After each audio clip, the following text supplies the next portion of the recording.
Another week, another The Gilded Age episode where love and war continue to exist for different characters. While the battle between Mrs. Russell and her enemies is in no way over, a new beginning of love welcomes Ada and Mr. Forte. With that being said, let's recap and review the major storylines of episode 4 and see what's in store for Bertha and the others.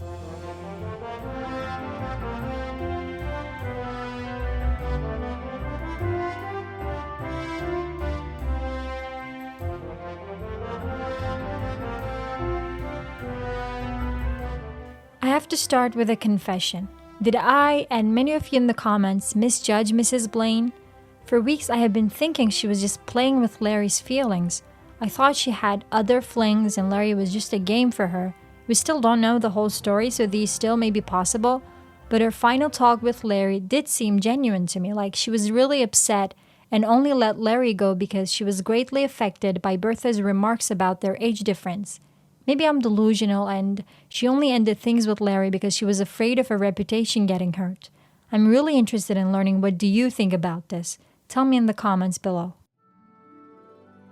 Look, as much as I like Mr. Fortune, I do not want to see Peggy with a married man. I don't want her to be the third person in someone else's marriage. They should stop giving her these kinds of storylines and rather focus on her career, both as a journalist and a writer. By the way, anytime a character we have just seen for the first time gets to have a name, I immediately start feeling sorry because that means something will happen to them. The next week's episode will also take place with Peggy in Tuskegee, so we'll probably see if Mr. Washington is really telling the truth about the white people of the area. I have to be honest with you. I found the Reverend's proposal a little premature and rushed. In 1 minute, he's asking Ada to go to the opera, and in another, he's like, let's get married instead. I don't think there's something wrong with him, like he doesn't have bad intentions. But the thing that I'm scared of is the tragic opera he mentioned, whose name is so similar to Ada's name that I'm sure there's some symbolism there. Let me talk about the play a little bit because I think its story may give us some clues. Aida is a story about an Ethiopian princess called Aida, who gets kidnapped by the Egyptians. An Egyptian general falls in love with the princess but struggles between his love for her and his loyalty to the Egyptian kingdom. At the end of the story, Aida dies in the arms of the general. I don't know what to make of this story, really. One perspective I can think of is this. Mr. Forte talked about missionary activities and how he missed them, so maybe he will want to continue doing missionary work, but Ada won't be able to leave Agnes behind all alone. When faced with the decision to choose between his missionary work and Ada's love, Mr. Forte could choose his work and that could be the end of it. This is how I interpret the story, but I'm also curious to hear about your interpretations. Please don't hesitate to share them with me. I should start with the fact that I'm glad the fight between the Russells are finally over. It's always nice hearing their romantic words to each other, but I should point out I definitely believe George paid with his own money to get rid of the Met's production problem. He didn't admit it to Bertha, but that will come out soon. As for the fight between Bertha and Turner, I still believe Turner has a lot to learn, especially if she's supposed to run against someone like Bertha. I was quite shocked when we learned her husband actually didn't know about her real past. Another lie that will definitely come out and may even end her marriage. She had a huge defeat with the Duke situation in this episode. I'm guessing she will have a counterattack in the next one.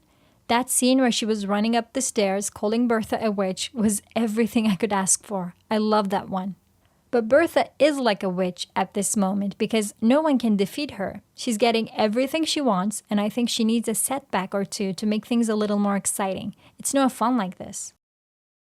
I hate Frances so much, you wouldn't even believe it. Maybe I should hate her father more, who is kind of like allowing Frances to think of Marion as a mother. She even called them a little family.